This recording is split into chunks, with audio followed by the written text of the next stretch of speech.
Okay, hello everybody. Welcome and thanks very much for joining. This is an AFN Network Plus webinar on alternative proteins, what's in it for farmers and land use change. So if you've not been to one of our webinars before, I'm Jess Fredenberg, I'll be your chair today. I'm based in the School of Environmental Sciences at the University of East Anglia, where I'm the Norwich Exchange Fellow for the AFN Network Plus. AFN is a UKRI funded project focused on identifying research gaps that could help reduce emissions in the UK agri-food system in this critical decade. We've got about 2,000 members at the moment across the UK, all working in agri-food. So if you've not joined already, please do. I'll put links in the chat shortly. Also with me is Professor Neil Ward, who co-leads AFN and is also based out of UEA.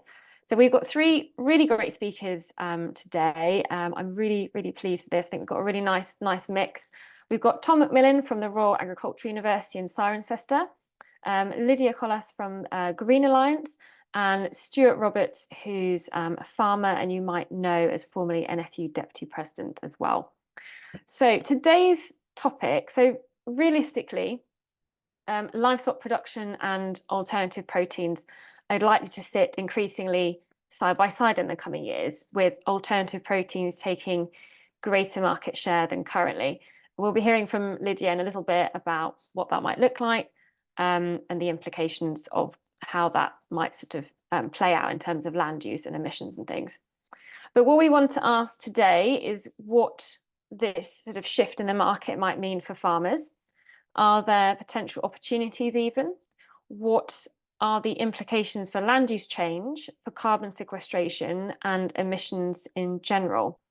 And it would be great if we could kind of all keep in mind, I think, three things when we're exploring this today.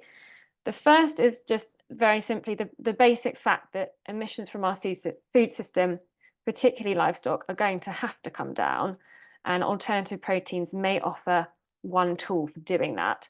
The second is that even though that's the case, it's entirely understandable, I think, why many farmers may feel concerned about this likely shift. And I think it's important to acknowledge that. But thirdly, with both of those things in mind, it would be great if we could try to move the debate on today beyond what is often quite a polarised one and try and figure a bit, just move it on together, really. I'm hoping we can do that through, through the presentations and then certainly on our Q&A afterwards. So Lydia and Tom will present their recent research, and then Stuart will be giving his thoughts on what we've heard. We'll then have a 30-minute Q&A plus questions. Please put questions in the Q&A box. Use the chat for other things. I'll share some links in a minute in the chat. But Lydia, if you could start to get your slides ready, and we'll kick off in a second. So just to introduce Lydia properly, Lydia is head of natural environment at Green Alliance, where she leads the organisation's work on natural environment policy, exploring how best to adapt to land use and land management to meet food, climate and nature goals. And she's gonna present a recent Green Alliance report for us called A New Land Dividend, the Opportunity of Alternative Proteins in Europe. So Lydia, if I hand over to you, and please, get going. Thanks very much. Do shout if my slides aren't showing, but hopefully they're up there and you can see them. Thank you so much for inviting me to speak about this today. As Jez said, I am the head of natural environment at Green Alliance, which is a think tank. We look to influence the UK's environmental policies across the board in a positive direction, and I mainly work on our food farming, land use and nature work. So I'm going to talk about a report that we published earlier this year, as Jez said, which looks at what is the potential scale that alternative proteins could reach between now and 2050, and what are the implications of that for how we use land, and what opportunities and risks does that create to farms on the land. So as I'm sure everyone is very aware, we need land for loads of things, and we've already run out of it in the UK. we use about as much land overseas as we do at home to grow the food that's eaten within our borders. And that's already using more than 70% of UK land to grow food. From an environmental perspective, we obviously need to expand carbon sequestering habitats like woodland and restore peatlands, and we've set commitments in this country to end nature's decline, which is all really important to food security as well.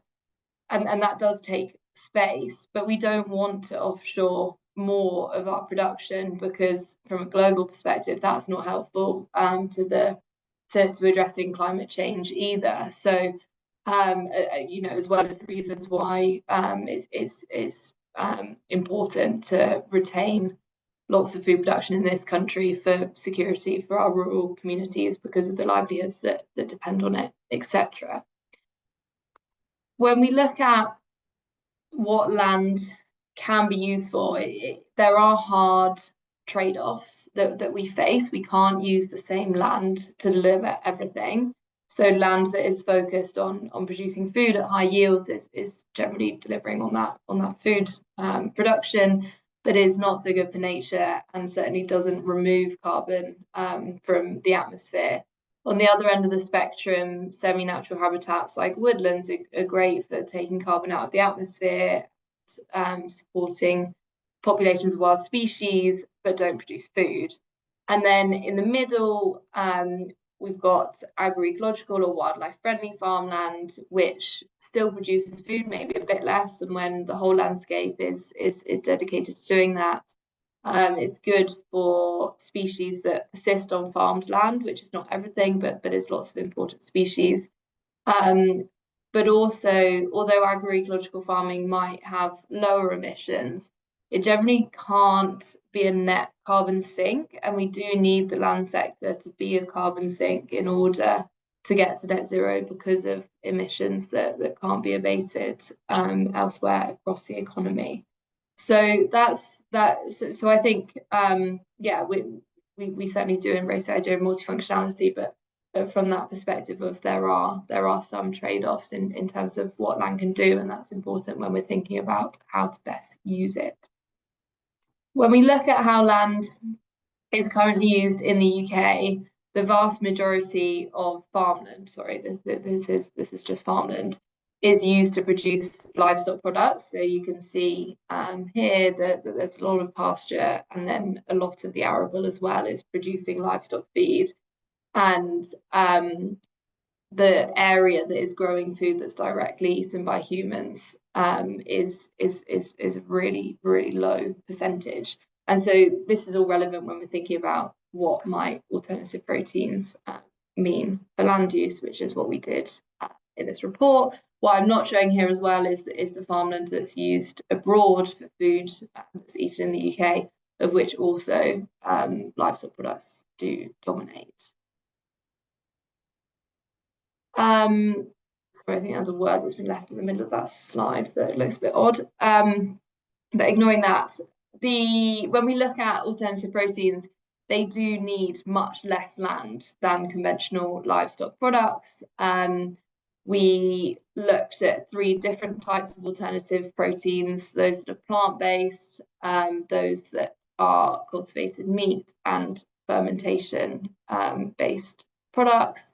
And all of those are estimated to use much less land than livestock products. So we took estimates of these relative land footprints in our assessment of what alternative proteins might mean for land use in the UK and in some other European countries as well.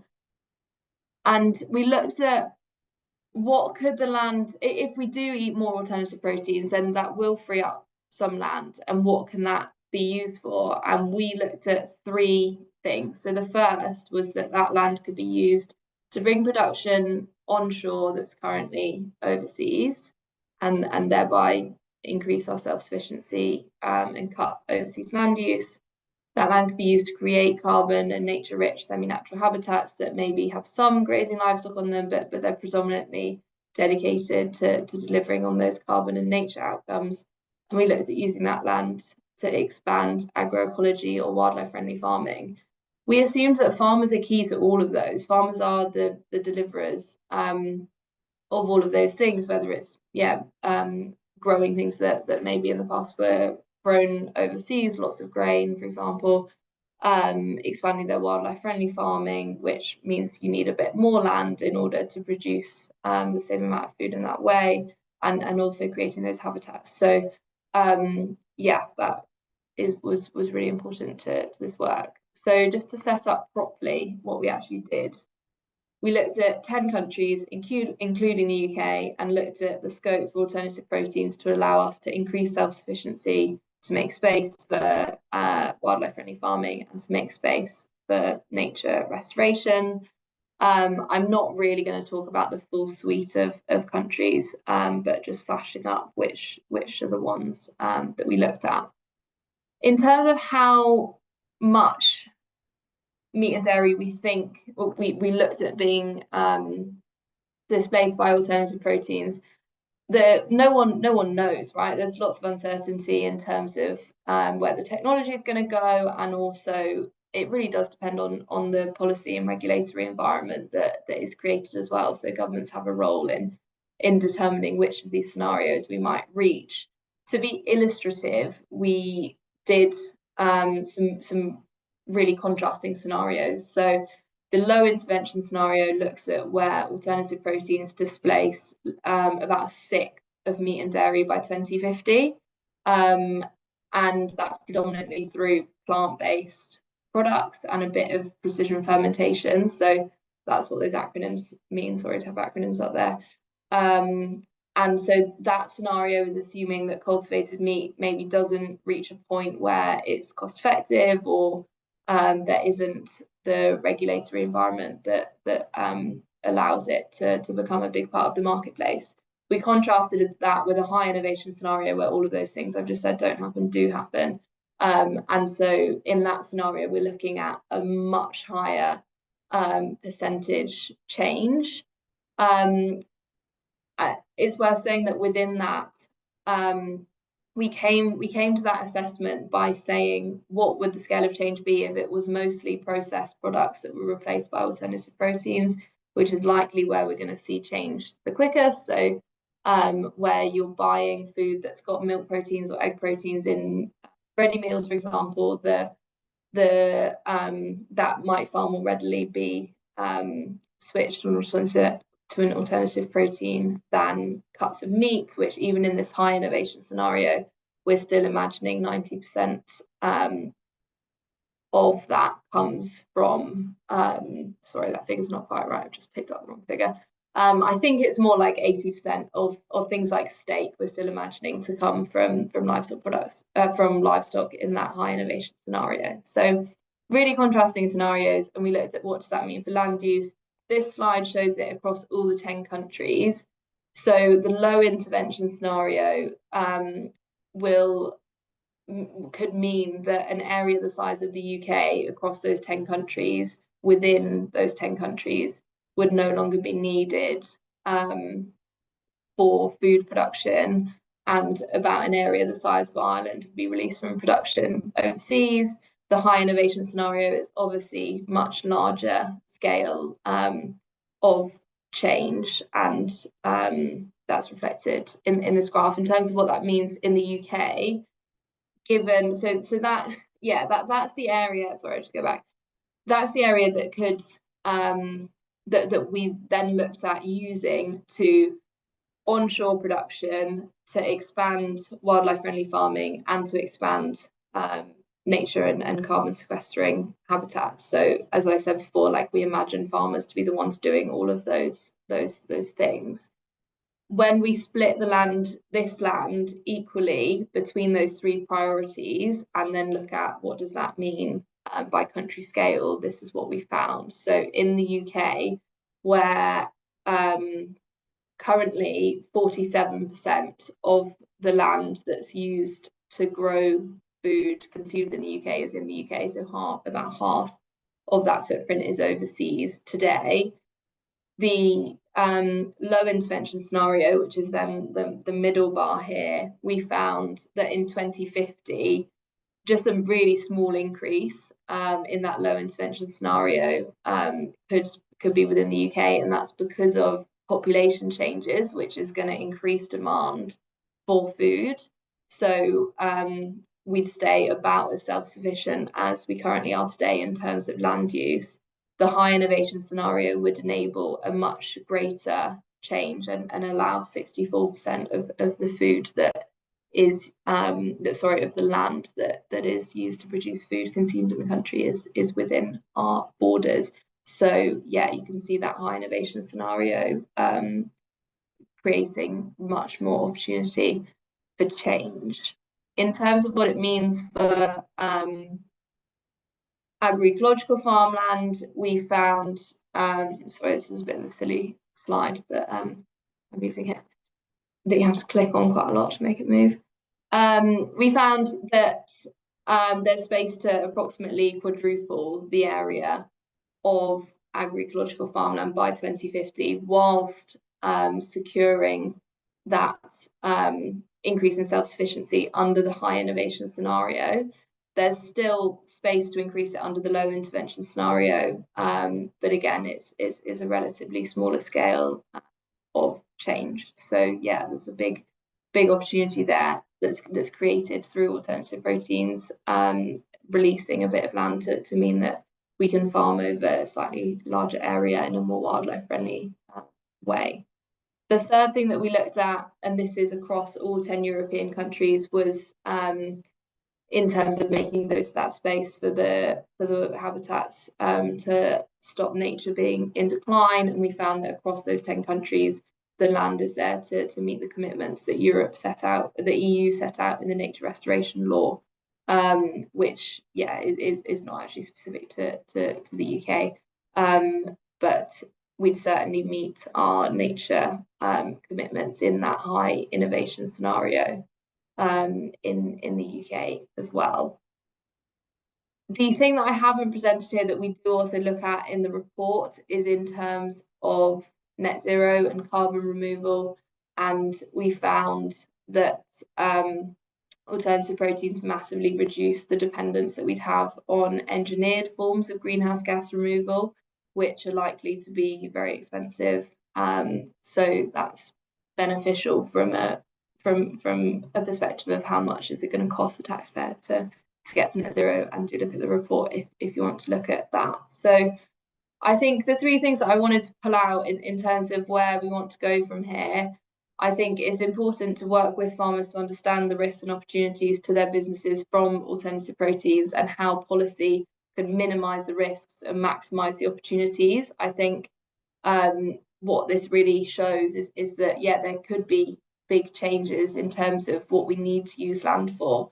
And with the right policies, that can allow farms to have more stable businesses because they've expanded their income streams into environmental delivery, and that's giving them a better and more stable income. The second thing is on trade policy. I think we want to understand how alternative proteins can help to reduce reliance on land overseas disproportionately. Like let's keep the livestock production that we have at home and ensure that it's disproportionately imports that are impacted. And the third one, as I've sort of talked about, is using policy to support farmers to expand their agroecological and nature restoration bits of their businesses. So I will stop talking there, but I look forward to the questions afterwards. Thank you. Brilliant. Thanks very much, Lydia. That was really interesting. I was madly writing down lots of notes. Thank you. We'll come back to all this.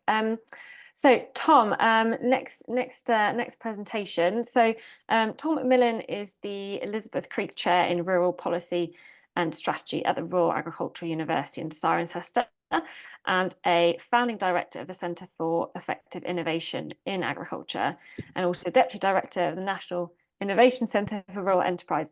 He's also an expert advisor to the Food Farming Countryside Commission and was Director of Innovation at the Soil Association. So, Tom, over to you. Hi, thanks very much, Jez and Lydia and everyone. So I just want going to share the highlights from a bit of work we've been doing over the past couple of years, looking at the implications of one bit of this, so the implications of cultured meat for farmers in the UK, and from the starting point that Jez mentioned at the beginning, which is that kind of every way anybody can think of plausibly to meet climate and nature goals relies on reducing emissions from livestock farming, and alternative proteins seem to have a potential role to play within that. But we have deliberately kept ambivalent about the specific part that culture meat, so the technology we were looking at, the specific part that culture meat would play within that. So we held open the possibility from the start, and still do, that it might be a big deal, game changer, or it could be a damp squid. And so that's just to sort of set the scene for it. What we are focused on was that it's this proposition to radically change farming that hasn't really much involved farmers so far. And you can really see how that's happened, of course, but also how risky it is. So the potential for unintended consequences to be missed, or to develop technologies that have an incredibly fragile social license. So thanks to support from UKRI Transforming Food Systems Programme, we got together a team of scientists and social researchers with all sorts of different backgrounds, and a partnership that included cultured meat businesses, farming networks as well, and also a plethora of different NGOs. The things we did were we scraped and analysed what farmers were saying about this on social media. We had focus groups, about 80 farmers right across the UK, lots of different farming systems, different parts of the country. We then worked in detail with 9 really different farms about how they would adapt their businesses to a world with culture meat, and how they'd fare in those scenarios compared with business as usual. And then we also went in much more depth and modelled some innovation pathways that for culture meat that really deliberately sought out some potential synergies with farming. So I'll come to all that in a minute, but very, very briefly, what is culture meat? Well, basically growing animal cells without growing animals. So feeding them some nutrients and growth factors in some kind of bioreactor, harvesting the mass of cells that comes out the other end, and turning that into something with a bit of processing that looks a little bit like some form of meat that we're used to, and lots of variations on that theme, but that's the gist of it. And it's a field that's moving really fast. So the idea has been around for a really long time, but it's really in the past decade or so that it's taken off. And it's now at a point where you can buy tiny amounts of it in nuggets, for example, in Singapore, various other countries now issuing marketing authorizations, and just recently in the UK, there's been the first of those for a cultured pet food product. In practice, a lot of those market firsts are about impressing investors more than shifting product at the moment. But it's still very expensive to make and to buy. Lots of uncertainties about how you'd scale up production, and also the question remains of who's going to buy it if this scales, and especially for a while, if it is more expensive not only than meat but also than many of the other alternative protein options. So lots of uncertainties, as Lydia just outlined now as well. Why look into farming if the whole point of cellular agriculture in general and culture meat is like this, is to displace traditional farming? Why does farming matter? Well, partly because it's on the sharp end, and farmers matter, and there's a kind of just transition reason to be looking at this. But also there are some quite instrumental reasons, I guess, including for the companies involved in this sector. So farmers will have insights into the real world impact of this, so they can help kind of calibrate expectations. They can surface unintended consequences that might otherwise get missed. And then there's this sort of broader issue around social license for it. And people care about farmers, rightly, and so it matters how they're affected by it. And that's playing out increasingly in terms of concerns within the industry about the regulatory and investment risk that might be particularly hinging on the expectations for farmers. So, sorry, on the impacts for farmers. Since we started the project, culture meat companies and investors have got a lot more interested in farming, and that's no surprise, perhaps, given that we're in a small number of places where the technology is being banned. So in Italy and Florida, for example, that's being done in the name of traditional farming. So what we find overall through this work is both the potential for the issue to blow up, to get more polarised and politicised, but also how plausible it is to do things differently from that, to have more inclusive and progressive conversations about the technology that keep more different versions of it in play. So let's now, with that in mind, just get into some of the specifics. On to, first of all, what farmers say about it and think about it right now. When you go and sort of look at what's getting posted online, so we looked at the farming forum at X as well. First thing is not a huge amount. There's a lot else on everybody's minds, particularly farmers' minds. Where there is much chat, it tends to be prompted by things in the media, ding-dongs with George Monbiot, various other prompts. These are the kinds of views we found online. So skepticism and deep concern, both about the products, but also about the drivers, what's behind all this. What do farmers say when they have the chance to think about it a little bit more? So when you get into conversation about it, so in the focus groups I mentioned, much of the same. So a lot of that concern still, but also with the time to think it through and deliberate, more of a sense that it could complement farming as well as competing with it. So some could imagine selling cells, like in the top left here, some selling ingredients to it, or maybe it being at the other end of the market from their own, so like in the top right bubble, or seeing it maybe as a threat for one part of their business, but an opportunity for another. So more ambivalence than there was online. And then that sort of trend, in a way, continues when you zoom in a step further. And we explored these issues in depth with 9 farming families on their own farms, thinking really specifically about their businesses. So not about this in general, but what it would mean for them. And what we found when we zoomed in like that was that it turns into a really pragmatic conversation. So the big questions are still there about where is this heading, who's in control, but this technology gets folded into discussions that are also about succession, that are about farm payments, about what to do with particular buildings they might have, how many people the farm supports as a business, but also how many people it feeds and so forth. So here's one example from a fresh produce grower, and you can see the business as usual 10 years hence compared with a scenario where culture meets a big thing, and the overall pattern was, you can see all these in the report we put out that Jez has put a link to in the chat, but the overall pattern was business as usual felt relatively rosy for some, but by no means for all of them. But how it felt said maybe more about their individual business circumstances than it did about the overall performance of the sector they were in. The livestock companies, particularly the beef, sheep and pig farms, less the poultry, saw culture meat maybe threatening jobs and production, but for others it wasn't seen as a major threat, including, like I say, for the poultry producers. And then for some, like this fresh produce grower, actually the future even looked marginally preferable in a scenario with culture meat. So a real mixed picture, but a pragmatic set of conversations. The overall picture then, from those different sources of insight into what how farmers might engage with this, was lots of concern among farmers, but they were mainly similar to the kinds of issues that have come up in conversations with other groups, so with members of the public and so on. So this point that Lydia raised, we don't know what it is yet. It's an uncertain proposition. What end of the market it comes in at, what it costs, all this sort of stuff. That has massive implications for how it plays out and what it means for different farming businesses. So that all feels in the air. A lot of skepticism about the sources of information about it, the independence and credibility of those sources of information.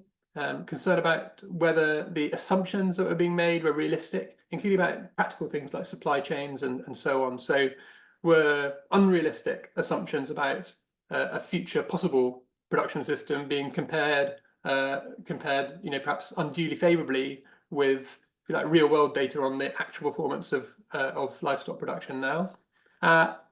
Lots of discussion and lots in the report about unintended consequences, ranging from the kind of big stuff to rural communities and health and ultra processed food and so on, to really particular things like carcass balance. So to Lydia's point about selling, lots of steaks but not so much mince. Well, when you're farming a whole animal, you don't necessarily have that choice. You've got to keep the carcass in balance, and you can't just farm steaks. So and then questions over who benefits, and is this really a disruptor? Or is it actually more of the same? Is it a doubling down of food industry kind of industrialization and corporate control and so on? And as you might expect, a concern that this is less natural than what farmers are growing already. So those are the concerns, but also interested in some of the opportunities potentially for their own farms, and for some of them seeing parallels where they'd already found opportunities from plant-based alternative proteins in their businesses, or seen other people they knew benefiting from that. So the main opportunities that came up had a big focus on waste valorization, and we looked into that through some additional life cycle assessment and modelling work that we did. That's again in the report.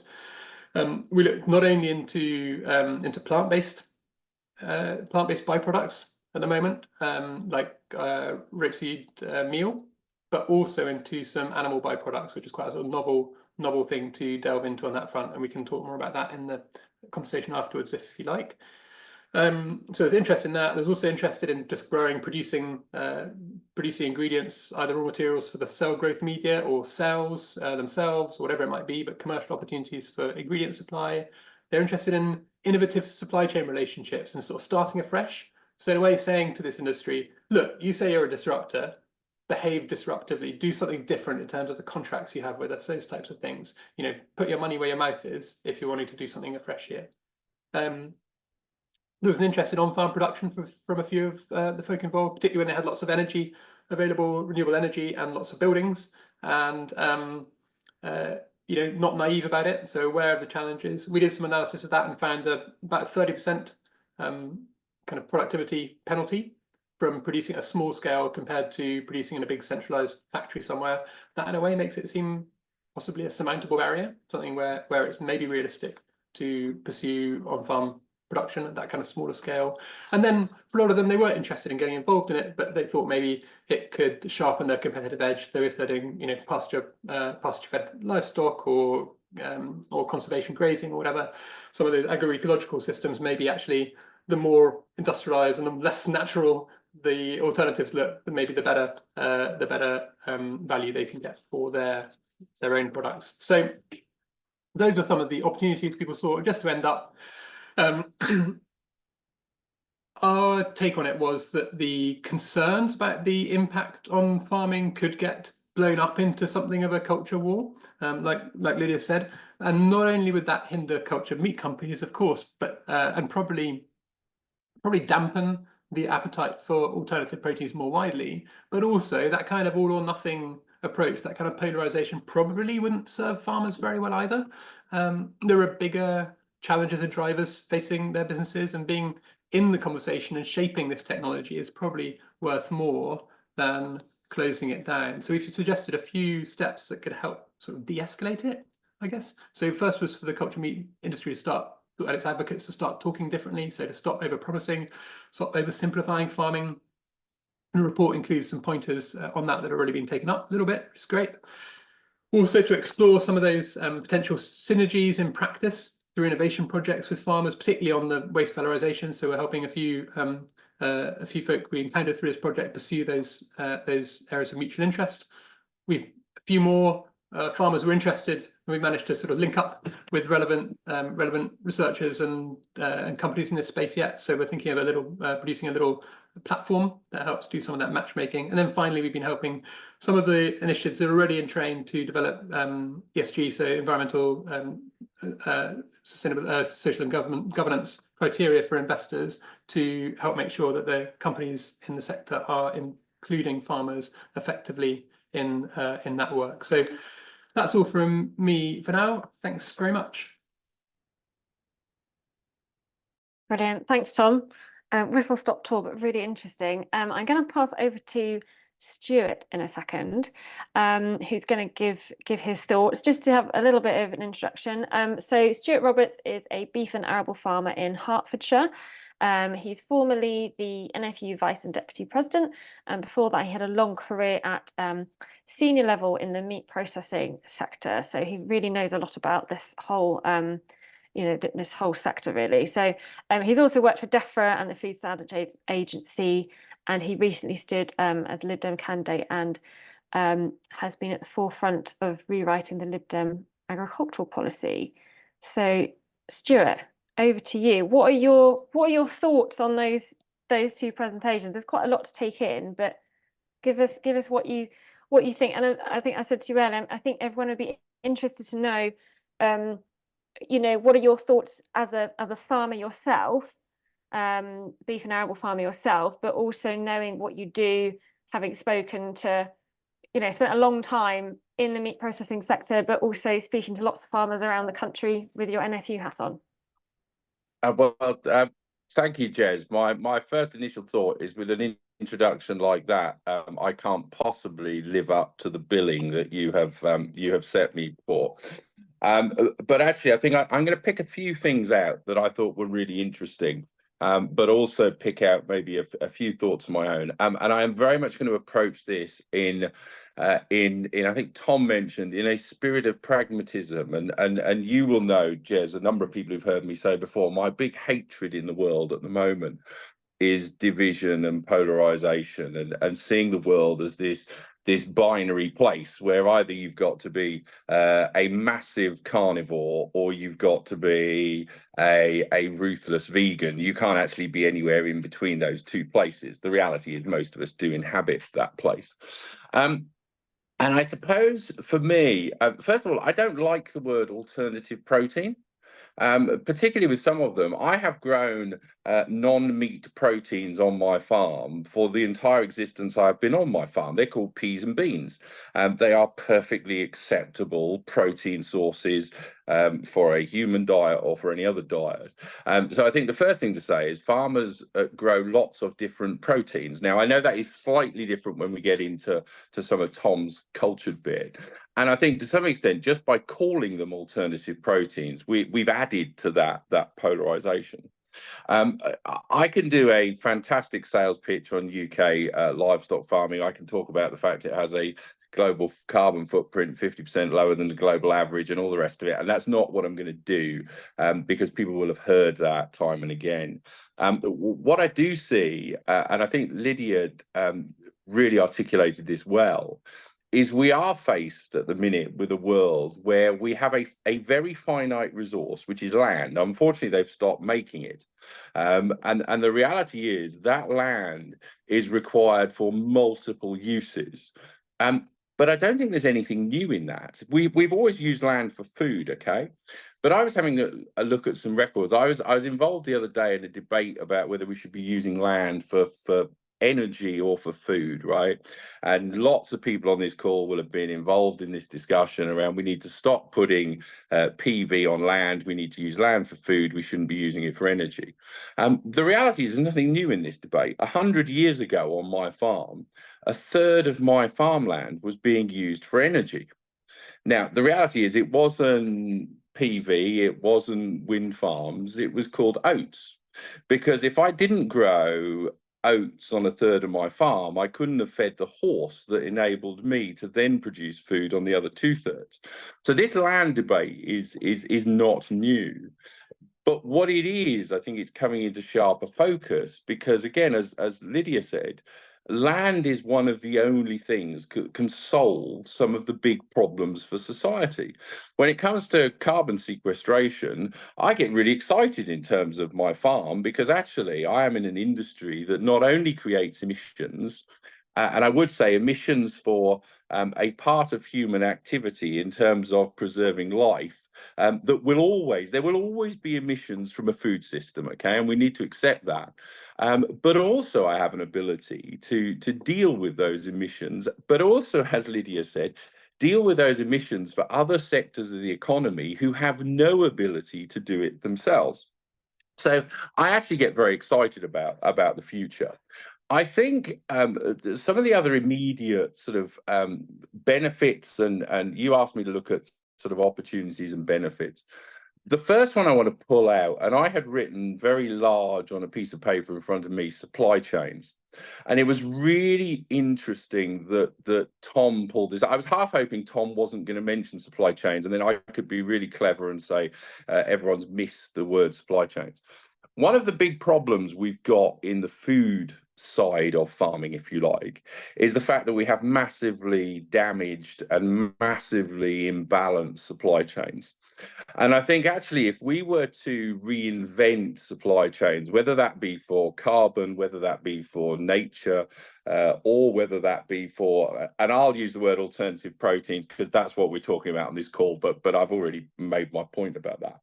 then actually we do have an opportunity to create supply chains in a very different way. Supply chains where farmers can very much be at the heart of them. If I look at many cereal supply chains, many fresh fruit and veg supply chains, many livestock supply chains, there is a massive imbalance where I, the farmer, carry all the risks and most of the rewards are sat at the other ends of the supply chain, and I'm possibly just about given enough to scratch a living, so long as we then put some public support behind that, because otherwise I don't survive. So I think one of the first opportunities is I do see a world where if we get that supply chain reinvented, we can address all the imbalances we've had in the past. I also see that as a threat, because what I certainly see in some areas around some of the alternatives, and I think Tom's was really interesting on this, is I think you could end up with an even bigger power imbalance when it comes to some of the technologies, some of the intellectual property around these things, that actually will put farmers in an even weaker position than they are with traditional supply chains. So I think that's both an opportunity and a barrier. The other bit, and this wasn't touched on particularly, is we're talking about it in terms of farming, and that's absolutely right, and that's what this webinar is about. We're here to talk about the impacts, the relationships, the opportunities when it comes to farming. But actually, we do need to think about what is it the consumer wants. Because we quite often think of food as a maths equation. So we look at it in terms of calories, we look at it in terms of emissions, we look at it in terms, it hasn't been touched on here, but we certainly need to look more in terms of its impacts on water and on those other finite resources. But actually, food is much more than that. Food is a cultural thing. You know better than anyone, Jez, from your travels around the world. Food can be a massive source for social good in communities. And I think that's something where those that are at the forefront of some of these technologies will need to have a think about that, because we don't just buy foods to satisfy our daily calorie intake. We do, our food choices relate to lots and lots of different things about us. But I also think, and Tom touched on how a number of companies are starting to think that they need to act in a different way and engage with farmers positively. I do also think farmers need to engage positively on this. And I think, you know, historically, and I've been at the forefront of this argument for, I don't know, a dozen years or more, where actually you're either, I go back to my binary choice, you're either a livestock farmer who doesn't see an alternative, or you're a ruthless NGO at the other end who sees no alternative other than getting rid of livestock off the planet. The reality is there will always be a role for livestock, and I think Lydia's absolutely right on her trade point, because I think there is a danger here where what we actually end up doing is we, if you like, we reduce livestock production here.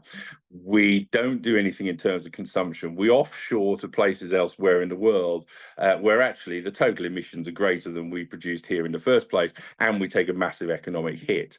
But I also think, so I think farmers do need to engage in this. But we've also got to take society and consumers with us. And probably the last bit for me is you won't do this, I don't think, through regulation and policy.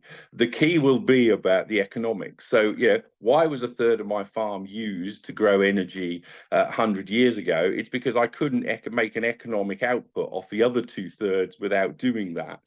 And also, it is about starting to think that there are win-wins for everyone here. This isn't about a threat to farming.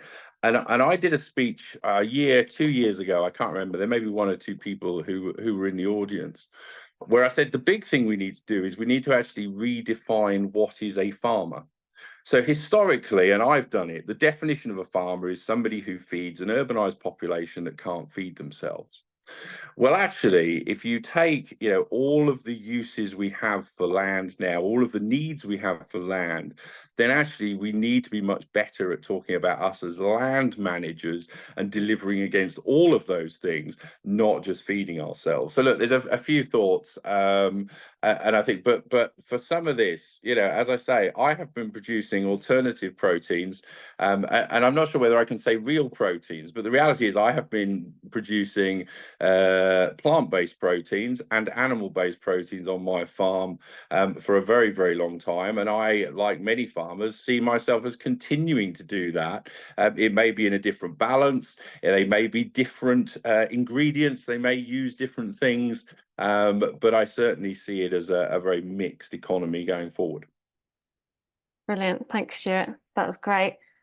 Lots in there. We've not got a huge amount of time, so I'm going to whiz through a few people's questions, and I don't know whether Stuart, Lydia, Tom, I don't know if you're able to stay like maybe 10 minutes past 2 at all.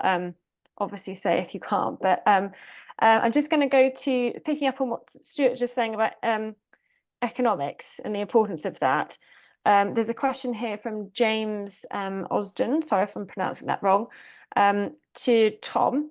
Can you say more about the innovative partnerships people are interested in for cultivated meat companies? What would farmers or others view as positively innovative or disruptive in this case? Thanks. Yeah, good question. Stuart will probably have much more practical suggestions than I will, to be honest. But I think in a way, that bit of the conversation got as far as the, if you like, the worry that the drivers were pointing in the wrong direction on that front. So, you might have companies coming along saying they want to do things differently, and then what they're describing might feel, for example, like a vertically integrated kind of arrangement like you got with poultry, where effectively they're like, yeah, we'll do this on farm, use your buildings and things, and it's great, but you've got very little autonomy.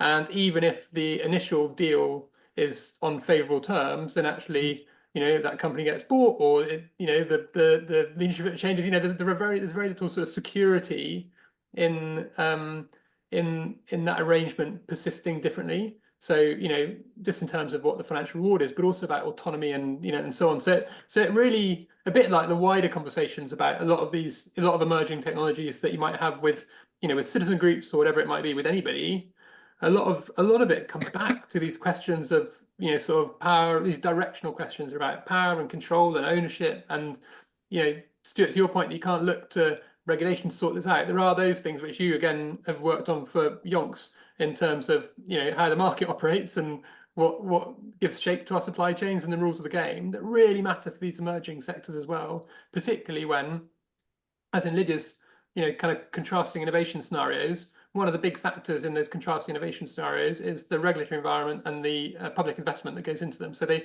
kind of only work if they've got massive public backing in terms of doing fulfilling any of those expectations. And so we should be in quite a strong position collectively to sort of set what the quid pro quo is, to say, well, if we're investing, if we're giving kind of a good regulatory environment for the technology, we also need to make sure that it's going to deliver, not only on potential sort of resource efficiency, but on a much wider agenda that is important in making sure it's a good thing, kind of more than it is an unhelpful thing. Yeah, and like you were saying earlier, sorry, James, that doesn't answer your question at all, but that's passing the buck to Stuart, who probably actually has some good ideas. I'm gonna, Stuart, do you have anything to add to that? Yeah, and I'll for once in my life try and keep it short, Jez, so that you can get through some more questions. For me, you look at what's the problem with current supply chains where we have failures, and the reality is they are that we look they're not fair. They're short term, and there's a massive dose of secrecy and a lack of transparency. So the reality is, if you could create a new arrangement which was much more equitable between all the parties, that was a much more long-term relationship, and that had a good degree of transparency in it, then I think actually you're probably 2/3 of the way there to figuring out a new way of doing business. Okay, thank you. Well, with all of that in mind, then, Lydia, can I come to you? Obviously, your whole modelling is sort of looking at a high, I think you call it high innovation scenario and sort of low innovation scenario. What does the high innovation one actually involve in terms of all the, I don't know whether it's like regulation or the kind of structures around it that would enable an alternative protein to really sort of get going as a market? What does that look like? Essentially, in that high innovation scenario, we assumed that cultivated meat and precision fermentation, particularly in relation to dairy and plant-based products, become cost competitive with what they're trying to replace. And there are a load of regulatory and policy decisions that can contribute to how quickly price parity is reached. We're not there at the moment. Cultivated meat is much more expensive than meat. Precision fermentation is not really there yet either, but may come to be cheaper than dairy relatively quickly. But there are decisions that governments can make in terms of how much investment goes into their development. And at the moment, one of the challenges is that startups who are working on these products have access to high lab grade facilities where it's quite expensive to be producing their product, and there's not sort of the intermediate step of a facility where they could test them out at an intermediate scale to see how that works before going down the big step of really producing at high scale. So, and that could be something that government could look to support. So yeah, essentially that's the assumption that underlies it, is that food manufacturers who are deciding what to put into a ready meal choose a mince that's an alternative protein rather than from a cow, because it's cost competitive. Yeah. No, thank you. I think there's a sort of question here around the social importance and social contract or social license of food as well, which is sort of coming up quite a bit in the questions here. I mean, I guess, have any of you sort of looked at or have any thoughts on that, and what might be any unintended consequences, particularly for low income groups who are currently in this stuck in eating a lot of ultra processed food, and whether I don't know, what are the unknowns around alternative proteins and health and that kind of thing, particularly cultured meat, I suppose. Is there a I'm going to say danger like this, I don't know if it is a danger or not, is there a danger that cultured meat ends up becoming something only for sort of low income groups, and we end up with a two-tier kind of, we sort of already have that, I suppose, but is it an even more of a two-tiered sort of meat system?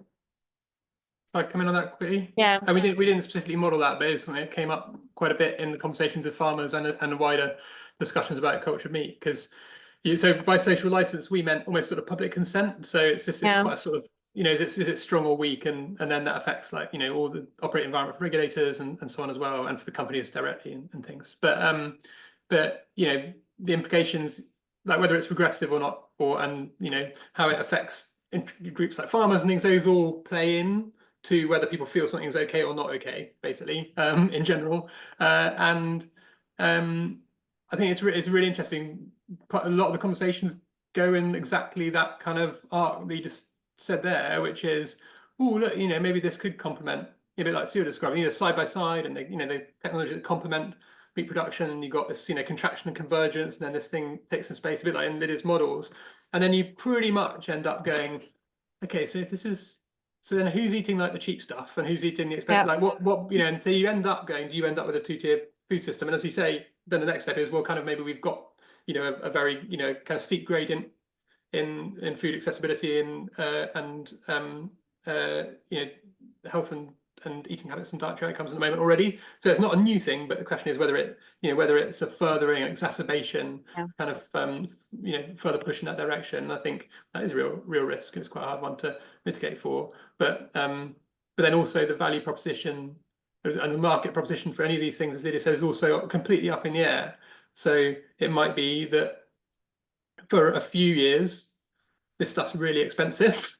And it's like one of the participants called it like the golden nugget. So it's like, it looks like a chicken nugget, it tastes like a chicken nugget, but priced like gold. So it's like it's a different thing from what we're used to.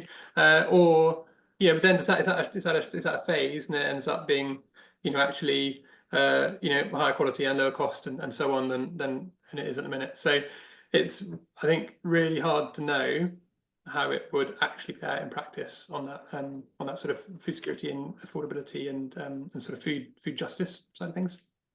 Yeah. No, thank you for that. I'm just trying to. There's a lot of different questions here. That I don't know if we can get into some of the nitty-gritty a little bit more. People are asking some questions that sort of drill down a little bit more on details given earlier. Someone's asked, what opportunities exist for livestock farmers to diversify into cultured meat? I know you've been over that, Tom, but can you just specify a little bit more, please? Yeah, so there's quite a lot more in the report, but we looked at a little bit of things like cell line supply. The big questions are whether that'd be worth much to anybody.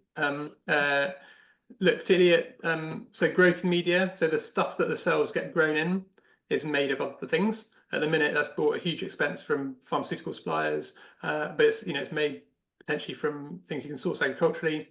And then there are questions of whether whether that offers some relatively high value market opportunities for things that are rich in amino acids. So those include traditional protein crops like Stuart grows, but also byproducts and maybe also non-traditional protein crops like lupins and so on as well, which have their own challenges, I gather. So those are some of the opportunities, and then on-farm production as well. And so we did some modelling, just desk-based stuff around all those, and looked at the scale of some of the opportunities. But the one I'd like to flag, because it's quite unusual to look into it, is looking at hoof and horn meal and blood as byproducts into cell growth media. And the reason they're interesting is not only because there hasn't been a lot of attention to them, but also because it potentially changes the relationship between livestock farmers and this emerging industry from one where it's possibly a source of added value in the supply chains, although whether they benefit from it or not is another question. But it speaks exactly to that point that Lydia and Stuart both raised, which is, what future are you imagining this technology existing in? Is it almost sort of fictional one where there is no livestock farming at all, and so we're imagining everything, all the ingredients need to come from plant-based sources and so on, and this cultured meat is eaten by vegans or vegetarians? And the answer is that's probably not in any way plausible for any time soon. So maybe it's helpful to think about cultured meat being something that's more likely to be eaten by flexitarians, if anybody. So having some animal, sort of more animal input into it is maybe not the end of the world. And then are there any synergies from traditional livestock production and supply chains and this emerging one that might have environmental advantages through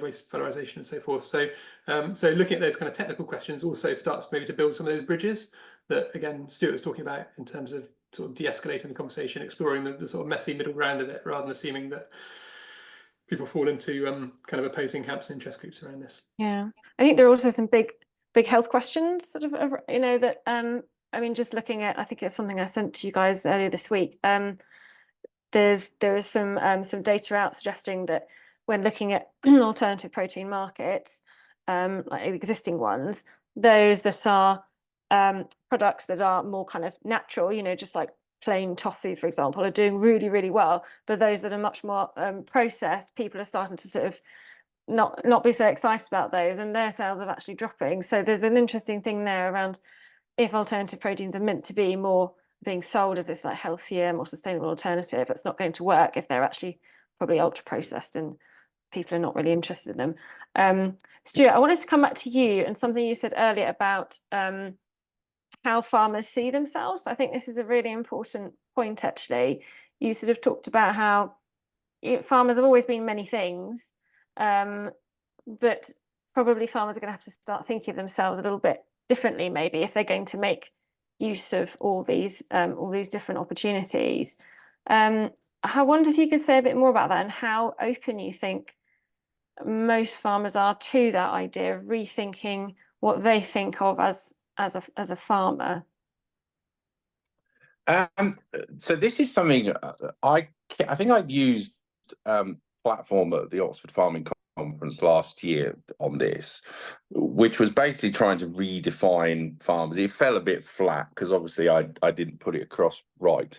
But the reality is farmers have always been land managers, land keepers, call them whatever you like. So for the starting point is, what is your limiting resource? Now, in most cases, and certainly in terms of this discussion, the land is the limiting resource. Okay, so we have always been land managers. You know, good farmers have always done their bit for nature. They've always done their bit for keeping water clean. They've always done their bit for producing food, etc. I think actually it is just the tone within which the conversation takes place. So if I put my farmer hat on, Jez, because that's all I am these days, right? I am just a farmer. And by the way, don't believe anyone who just says they're just a farmer. But the reality is that if I put my farmer hat on, all I see at the moment is people having a go at me. People telling me I am polluting the countryside, people telling me I have poor animal welfare standards, people telling me my emissions from my cattle are what is causing climate change, people telling me that for some reason I am also the villain because we all eat highly processed food these days, and that's down to the food system and farmers. The reality is the first thing we need to do is to start to turn that conversation into a positive. So actually we need to be way better as a society in terms of seeing farmers as delivering those multiple benefits. Now, not always in the right way. There is massive room for improvement. If I look simply at the performance of cattle across the country, I could massively influence the greenhouse gas emissions from cattle if everyone was able to perform at the same growth rates as the very best. But what we don't do is we don't thank farmers enough. We don't praise farmers enough. We don't recognize them as having the ability to deliver all of those things. We talk about them predominantly negatively as causing the problems. Whereas actually what we've had out of today's discussion, I hope, is there is a role here for farmers to play. And I think that is down to academics, it's down to society, it's down to the media, it's down to farmers themselves, because actually it's quite it's quite comfortable sometimes to just feel everyone's against you, and you just shrink into your own shell. But we've all, and I do come back to this point, it is society, and I think if you ask them specific questions about farmers, particularly if they've seen a recent episode of Clarkson's Farm or something similar, they have very high opinions of farming. But you then start to talk to them about the problems society faces, and it quite often comes back to farmers. And ultimately, farmers have also got to recognise we are here not just to deliver calories, we are here to deliver on society's needs. And today's society has a plethora of needs, most of which we can deliver, but we also need to be rewarded for that. So I think it is just changing the narrative to one that recognises farmers, rewards farmers, praises farmers, or simply just acknowledges farmers have the keys to so many of the problems. Now, if farming doesn't change to see itself as addressing all of those things, then actually ultimately we have a sort of, Tom mentioned some of this earlier, we have a license to farm the land. Okay, people allow us, society allows us to farm the land.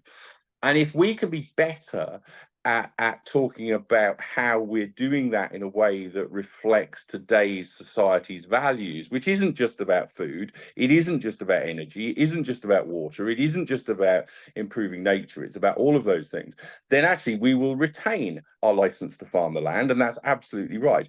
If we don't get better at being able to tell that narrative ourselves, ultimately we may well lose our license to farm the land.